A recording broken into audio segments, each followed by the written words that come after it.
कृष्ण कृष्ण कृष्ण हरे हरे हरे राम राम राम हरे हरे हरे कृष्ण कृष्ण कृष्ण हरे हरे हरे राम राम राम हरे हरे हरे कृष्ण कृष्ण कृष्ण हरे हरे हरे राम राम हरे हरे हरे कृष्ण कृष्ण कृष्ण हरे हरे हरे राम राम राम हरे हरे हरे कृष्ण कृष्ण कृष्ण हरे हरे हरे राम राम हरे हरे हरे कृष्ण कृष्ण कृष्ण हरे हरे हरे राम राम राम हरे हरे हरे कृष्ण कृष्ण कृष्ण हरे हरे हरे राम राम हरे हरे हरे कृष्ण कृष्ण कृष्ण हरे हरे बोला पुंडलिकावजा विठ्ठल श्री ज्ञानदेव तुकाराम पंढरीनाथ भगवान की जय स्वामी ज्ञानेश्वर महाराज की जय सद्गुरु तुकाराम महाराज की जय सद्गुरु बाबा महाराज की जय सब संतन की जय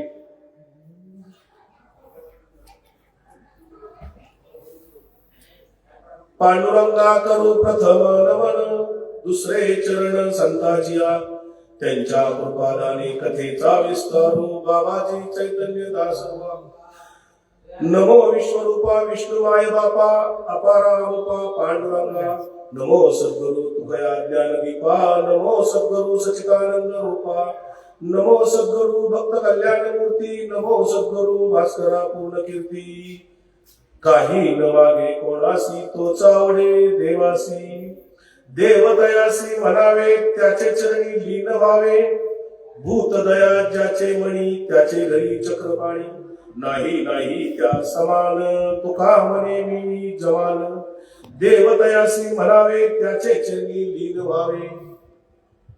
प्रस्तुत प्रसंगी आज शिंदेवाडी तालुका हवेली या ठिकाणी आणि माझ्याच स्वतःच्या गावामध्ये गेले 68 वर्ष अविरतपणे अखंडपणे श्री सद्गुरु दौलतबाबा महाराज पुण्यतिथी सोहळा दरवर्षी ते आयोजित केला जातो. आमच्या लहानपणापासून आम्ही या सोहळ्यामध्ये सर्व गावकरी असतील, दौलतबाबांचे शिष्यगण असतील, भक्त मंडळी, वारकरी संप्रदायातील मंडळी सहभागी होत असतात. मागच्या 3 वर्षापासून म्हणजे माझ्यासाठी हे 4थं वर्ष आहे की मी इकडे प्रवचन रूपी सेवा इकडे सप्ताहामध्ये मला श्री सद्गुरु दौलतबाबांच्या कृपेने या मठामध्ये मला आयोजक संधी देतात. याचा मला विशेष आनंद आहे. ही सेवा करायला मिळणं ही माझ्यासाठी भाग्याची गोष्ट. याच्यासाठी म्हणतो की श्री सद्गुरु दौलतबाबा यांच्या सेवेकरी म्हणून आमच्या आजी होत्या. आमच्या आजींनी इकडे खूप त्या काळामध्ये त्या हयात नाहीत आता, परंतु दौलतबाबांच्या त्या शिष्य होत्या आणि त्या कुटुंबात आमच्या मग 3री पिढी आहे की ती इकडे सगळे आम्ही सहभागी होतो. आणि वारकरी संप्रदायाचाही घरामध्ये वारसा 3 पिढ्यांचा आहे. आणि म्हणून मला अनेक वर्ष वारकरी संप्रदायाचा लहानपणापासूनच संस्कार आपल्यावर असल्यामुळे त्या पद्धतीचं वाचन, अभ्यास, श्रवण, भक्ती हे करत असताना वारकरी संप्रदायाचा विचार जगामध्ये पोहोचला पाहिजे. देशाच्या आणि राज्याच्या कानाकोपऱ्यात घरोघरी तो विचार गेला पाहिजे. कारण वारकरी संप्रदायाचा विचार हा समाजासाठी दिशा देण्यासाठी खूपच महत्वाचा आहे. कारण संतांनी खूप मोठी क्रांती करून ठेवली आपल्यासाठी. आणि तुझा काय भागवत धर्म होता. संत नामदेव महाराज असं म्हणाले त्या काळात 12व्या शतकामध्ये, आम्हा सापडले वर्म करू भागवत धर्म. आम्हा सापडले वर्म म्हणजे आम्हाला इलाज सापडला. वर्म म्हणजे इलाज. कारण त्या काळामध्ये आपला समाज कर्मकांडात अडकलेला होता, अंधश्रद्धेत अडकलेला होता, जातीवर्ण व्यवस्थेत अडकलेला होता. आणि या समाजाला बाहेर काढायचं कसं असा प्रश्न त्या काळातल्या समाज सुधारकांच्या मध्ये होता आणि त्या भागवत धर्माची पताका नामदेव महाराजांनी महर्षी वेदव्यासांनी प्रतिपादित केलेल्या भगवद्गीतेच्या आधाराने जो भागवत धर्म तयार झाला त्या भागवत धर्माची पताका खांद्यावर घेतली. ज्ञानोबांनी आणि नामदेवांनी त्याचा पाया रचला आणि जगद्गुरु तुकाराम महाराजांनी त्याचा कळस केला.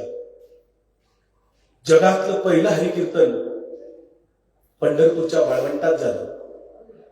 मंदिरात प्रवेश नव्हता. उच्चवर्णीयांशिवाय मंदिरात प्रवेश नसल्यामुळे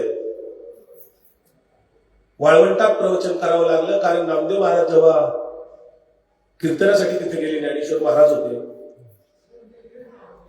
आणि चोखोबा असतील ही सगळी मंडळी त्या ठिकाणी मंदिरात प्रवेश करू शकत नव्हती. कारण ही वर्ण व्यवस्थेनुसार त्या काळात शूद्र मानली जात होती.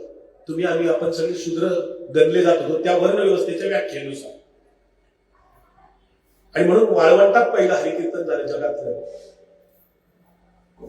ज्ञानेश्वर महाराज म्हणाले की हे सगळं आपल्याला जगभर पसरावं लागेल म्हणून त्यांनी वारी केली. महाराष्ट्रभर आणि देशभर गेले. उत्तरेपर्यंत गेले. संत कबीरांची पण भेट घेतली. नामदेव महाराज पंजाब पर्यंत गेले. संत नामदेव महाराजांना आपल्या महाराष्ट्रापेक्षाही पंजाबमध्ये खूप जास्त महत्वाने मानलं जातं. पूजनीय व्यक्तिमत्व म्हणून नामदेव महाराजांची पंजाबमध्ये खूप मोठी गणना होती. आणि म्हणून गुडती हे जन न देखेवे डोळा येतो कळवळा म्हणून असं जगद्गुरु तुकाराम महाराज म्हणाले. एका बाजूला ज्ञानदेव नामदेव असं म्हणतात की ज्ञानदीप लावू जगी नाचू कीर्तनाचे रंगी. नाचू कीर्तनाचे रंगी ज्ञानदीप लावू जगी असं जेव्हा नामदेव महाराज म्हणतायत की हा ज्ञानाचा दीप जो आहे तो प्रत्येक जगामध्ये प्रत्येकापर्यंत आपल्याला लावायचा आहे.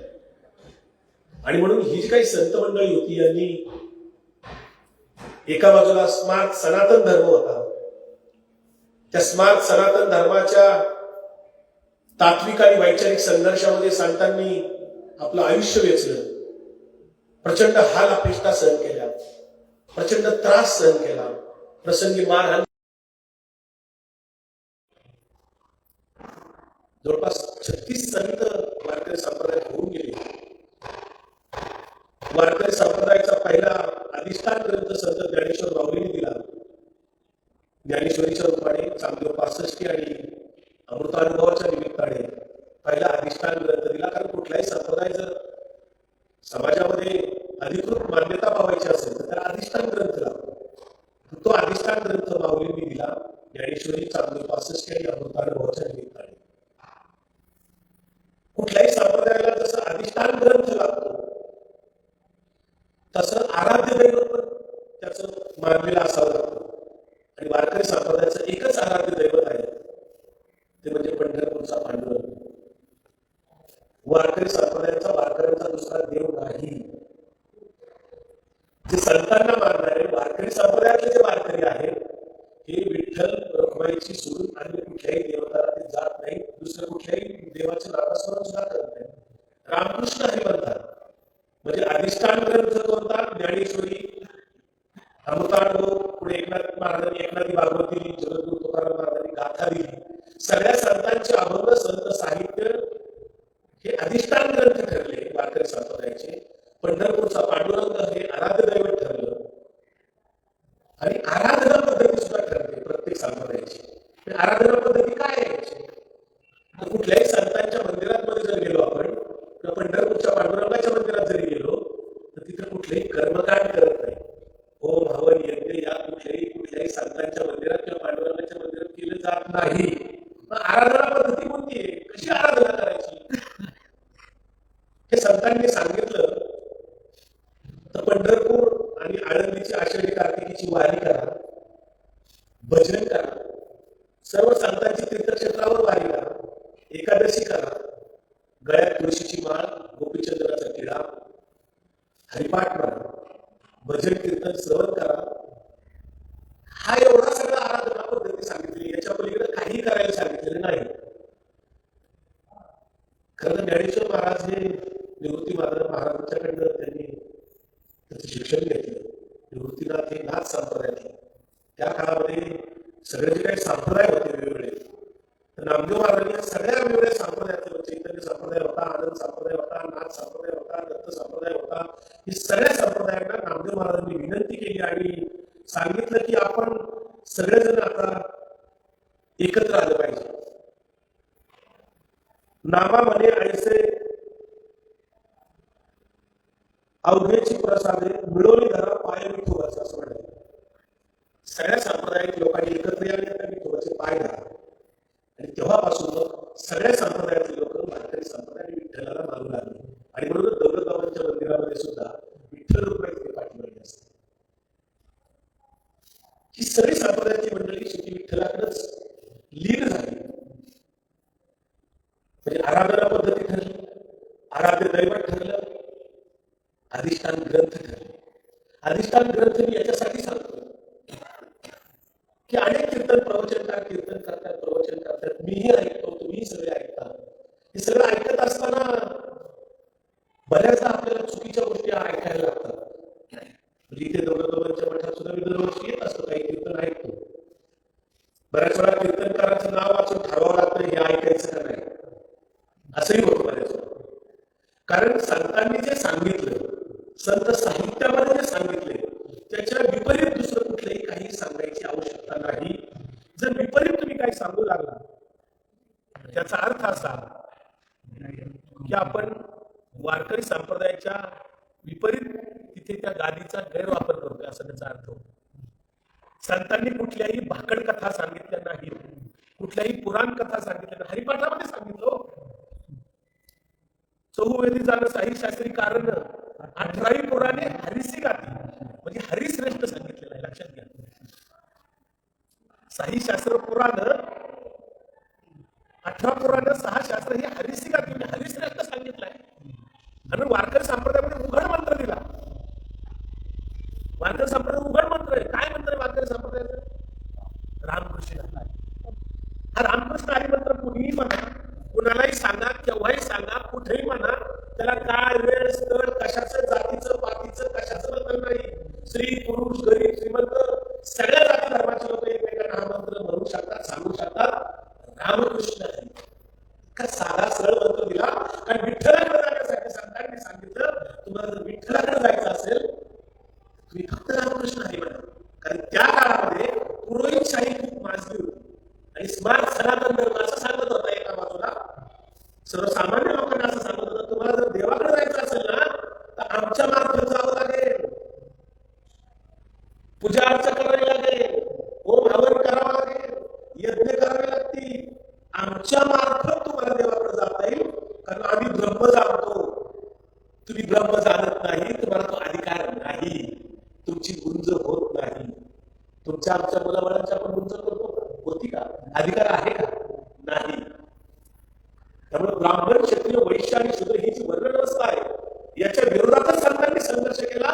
म्हणून तर जगद्गुरु तुकाराम महाराज म्हणाले सकळाशी येथे आहे अधिकार कलियुगी उद्धार हरीच्या नामे. मी जे बोलतोय त्या सगळ्या प्रमाणे लक्षात घ्या. प्रमाणाशिवाय मी बोलत नाही. संत साहित्यातल्या प्रमाणाशिवाय मी एकही शब्द एकही वाक्य सांगणार नाही.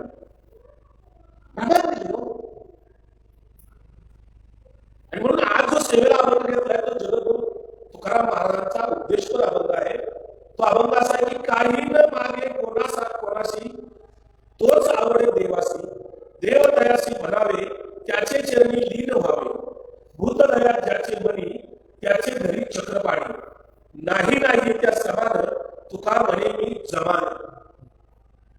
तुकाराम महाराज म्हणतात तुम्ही कोणाकडे काही मागू नका, देवाकडे काही मागू नका. तुम्ही निष्काम सेवा निष्काम भक्ती जेव्हा कराल, या अभंगाचा सरळ अर्थ असा आहे तोच देवाला आवडतोय. देवाला कोण आवडतोय? निष्काम सेवा, शुद्ध अंतःकरणाने सेवा, कुठलाही स्वार्थ डोक्यात ठेवून काही देवाकडे मागायचं नाही. खरं तर भक्तीचे 4 प्रकार सांगितले ज्ञानेश्वरीमध्ये. ज्ञानेश्वर महाराज 4 प्रकारची भक्ती असते. आता हे 4 प्रकारच्या भक्ती मी सांगतो आणि मग तुम्ही ठरवा तुम्ही कोणत्या प्रकारची भक्ती करता. माऊली असं म्हणतात आर्त भक्ती, जिज्ञासू भक्ती, अर्थार्थी भक्ती आणि ज्ञानी भक्ती. यातली आर्त भक्ती जी आहे ना, आर्त भक्ती, ही आर्त भक्ती म्हणजे आपलं दुःख नाश होण्यासाठी केलेली भक्ती जी आहे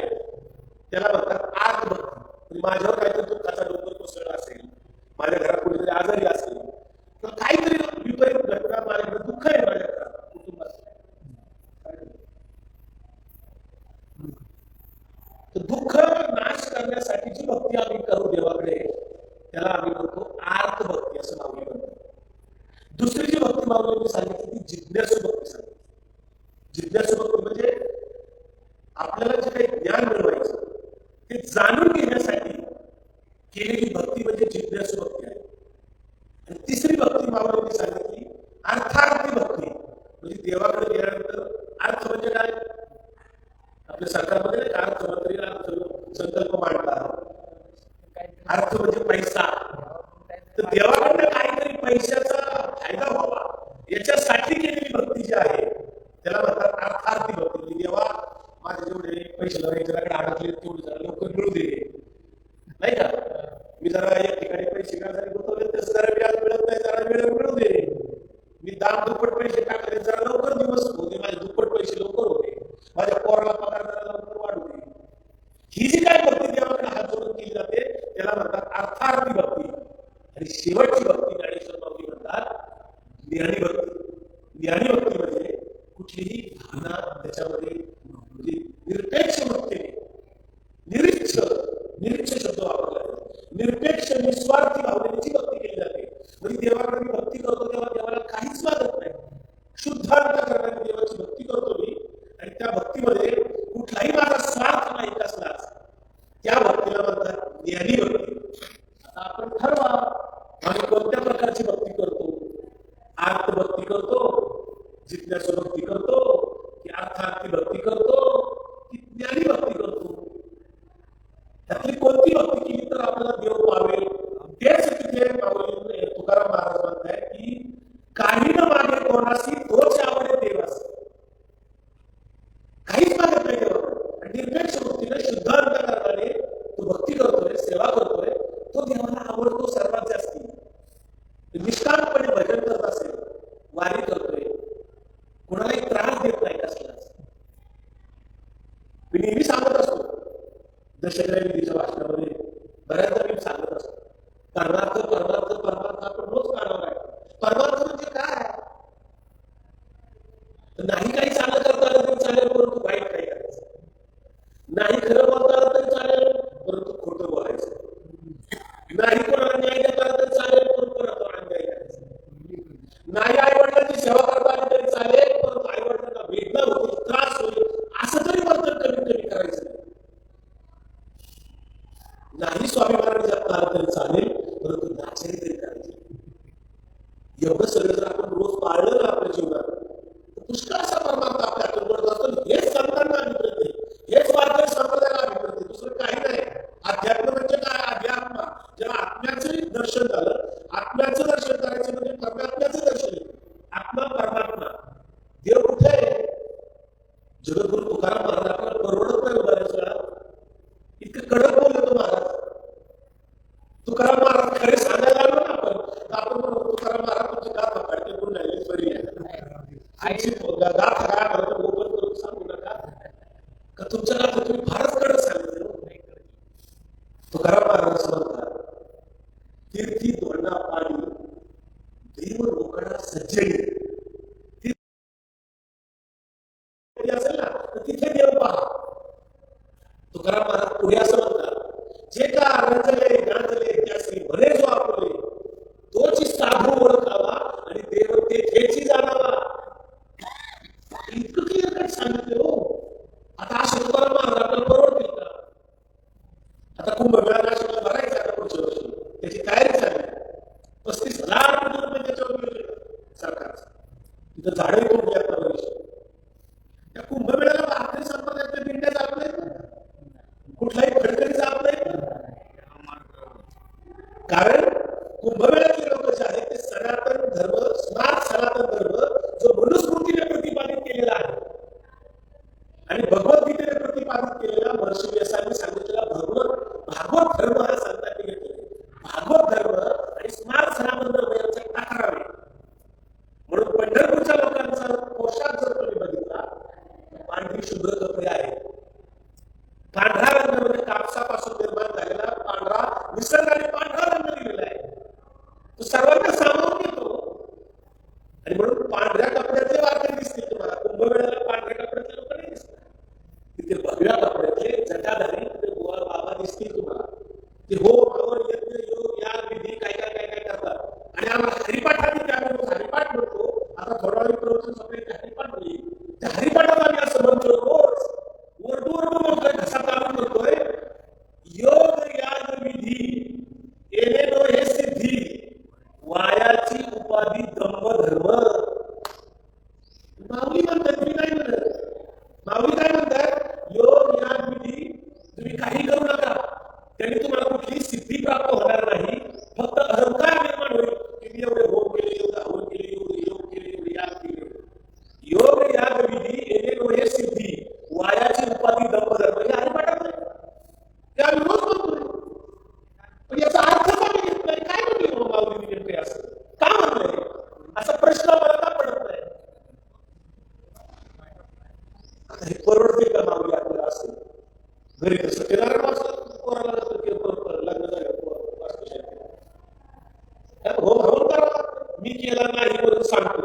गणेश खरकाळे महाराज आले होते, त्यांनी वाचलं.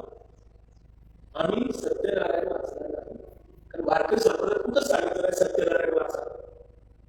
कुठंच नाही सांगितलं, कोणत्याही संतांनी सांगितलं. पण आम्हाला सत्यनारायण शंकर होत. आता योग लागली करू नका माऊली सांगताय, पण आम्ही नारायणात बळी करायला जातो, शांती करायला जातो. तिथं 5,000ची बी शांती, 11,000ची बी, 25,000ची पण शांती आहे, 51,000ची पण शांती आहे. मी नेहमी सांगतो, आता पुन्हा सांगतो, ते फेसबुकवर महाराष्ट्रातले लोक ऐकतात प्रवचन, मी त्यांच्यासाठी सांगायला तर नवीन कोणी ऐकलं असेल तर तुमच्यापैकी काही ऐकलं असेल.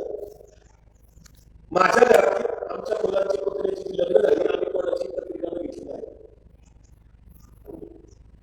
माझं लग्न झालं त्या दिवशी, ठरलं त्या दिवशी पौर्णिमा होती, लग्न झालं त्या दिवशी पौर्णिमा होती. माझं लग्न पौर्णिमेला झालं आणि मला 2 मुलं झाली. माझी दोन्ही मुलं अमावस्याला जन्मलेली, मुलगा पण मुलगी पण. बायको तेव्हापासून त्या पोराची शांती करावं लागेल, बाबा काकाने सांगितलं.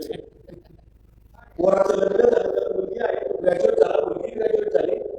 मी काय अजून शांती केली नाही. मी तिला म्हणलं तू जा, तू करू शकतो, माझं काय अडचण नाही तुला. नाही म्हणजे तिचं जोडी लागतात आई नको बसायला. मी म्हणतो बाबा काका सगळे पर्याय आहेत, तू तिथं बघ. बाबा काका सुपारी मांडली तिथं माझ्या